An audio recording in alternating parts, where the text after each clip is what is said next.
Yeah, I found out that being with James Brown the first time, I kind of took it for granted because I Okay. grew up in the area, Right. Yeah. and when I first started playing, because you had to, it was the mid '70s, and you had to be playing all the songs that were on Billboard funk charts or soul charts. Hmm. And at that time, he really didn't have, he didn't really have any hits on the charts, so we didn't really do any James Brown, and we just in the cameo and all that other stuff, Hmm. Parliament Funkadelic and Earth, Wind and Fire. Right. So when I actually got with James Brown, I really hadn't played much of his music as a musician. I What even was really checked it out. Yeah, what was the track that you got it into to get an audition with him? Well, for the audition, it was kind of weird because I had actually, my brother came out to California, and I'm trying to think, I think it was Arsenio Hall show or one of those shows. Hmm. He had got us tickets to there, and I went there, and it was the one with I think David Wolf was the music director, Oh, or Michael Michael Wolf. Wolf. Michael Wolf. He's been on the show Yeah, before. Yeah. and Yeah. Star was the keyboard player, and I remember Right. giving Yeah. her a business card, and she Okay. signed it, Star, good luck with your music future. All right. And when we got back to my friend's house, my friend told me his wife told me that I had a phone call. James Brown office had called, so I called the office the next day, and they told me that they wanted me to fly to Augusta for audition. Well, the Wow. trick was I had to buy my own airplane ticket from California. Yeah, they're not cheap. So I get off the plane, and his manager picks me up at the airport, who I knew from the area. He's good friends with my brother, and takes me to the audition. Well, when I get to the audition, they're already rehearsing. The whole Okay. band's there, and they're in mid rehearsal. And I come in, and they introduced me to Brown, and I had the Jerry curl, and Danny Ray, his MC, looks at me and say, "Son, you're gonna have to cut your hair." That Like you're was playing like for the the New York first thing. Yankees. Yeah. And when I came through the door, James Brown looked at me and said, "Oh, I thought you were Prince." If Lynn, if you're listening, that's for you.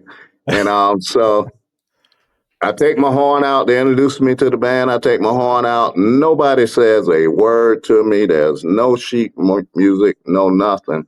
Wow. And they just continue playing songs. I was like, well, I said to myself, well, if nobody's going to say anything to me, I guess I get to play whatever I want to play.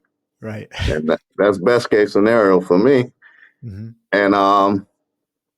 And at the time, I only knew actually one song by him, and that was "I Feel Good." But because everybody does it in the key of C, I Right. knew it in the key of C, Oh, okay. and that was the only tune I knew. And I played. I was playing the horn parts. I don't know how I was playing it, but at least now today, I feel like I didn't miss nothing. Yeah, that's And right.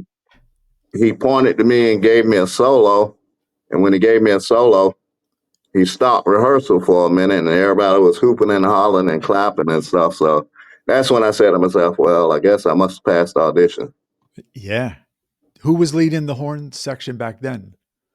Holly Farris, Oh, okay. Trumpet he player? was the band leader and the leader of the horn section. Okay.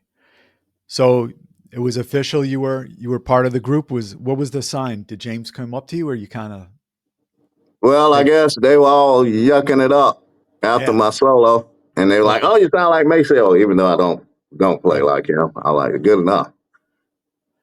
Who were you And I was replacing like, back then? yeah, it was kind of mind blowing because that year Maceo was the jazz musician of the year in Playboy. So I was like, Uh, wow. got to replace that. Okay, Yeah. we'll see. Yeah, that's big shoes to fill and Yes, yeah. definitely. Can't fill them, but No, you can definitely not. occupy them at least. Exactly, yeah. How many horns throughout your touring years were there in the band on average? We ended up with three for the last probably we did a video in Pittsburgh. Japanese did it. It was a Japanese production. And Okay. I want to say that was 99. We had 7 horns at that point in time. That's the most we ever had. And Yeah. shortly after that, he started letting horn players go. And that's when I said to myself, because I probably had a crappy kind of attitude about playing at the time.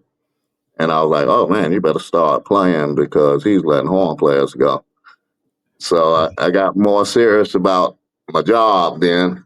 And Mhm. so I made the last 3 of a cut. It was me, Holly, and Jeff Watkins at the end. At the end, yeah. And probably from when I started with them, it varied from 5 to 7. Okay. Yeah, we had Waldo Weathers on, great guy, a few years, Yes. no, a few months back. I'm sorry. Yeah. So, lot of touring, I'm sure. Do you have a favorite tour? If there was a name for a tour, or was it all just a constant doing shows? 2 of my favorite places is Argentina and Japan.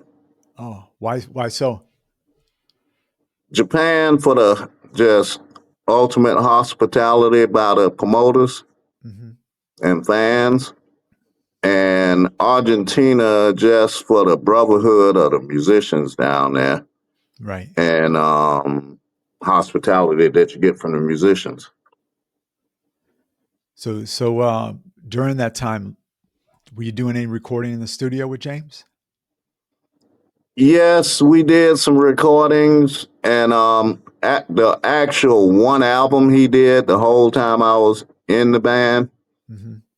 I missed the session because I was living in California, and they forgot to send my plane ticket, get me a plane ticket.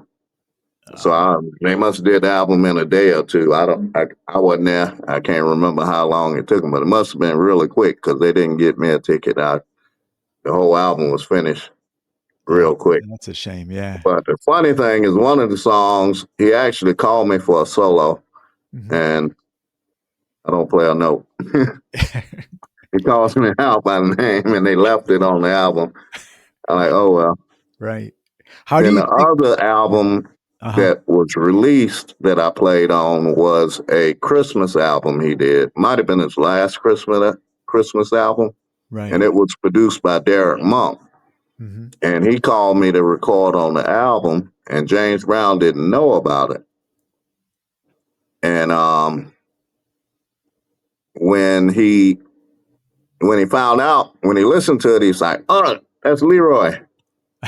And he got mad at him for using his musicians. Don't be using my musician. He told him, "Don't be using my musicians." Right.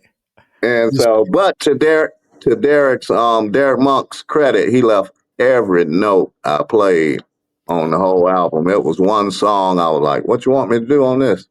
He's Uh-huh. like, "Just play from beginning to end."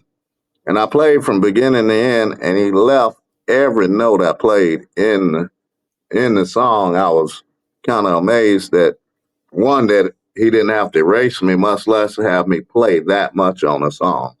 Yeah. So you got that to your historic resume as Yes. well. Yeah. And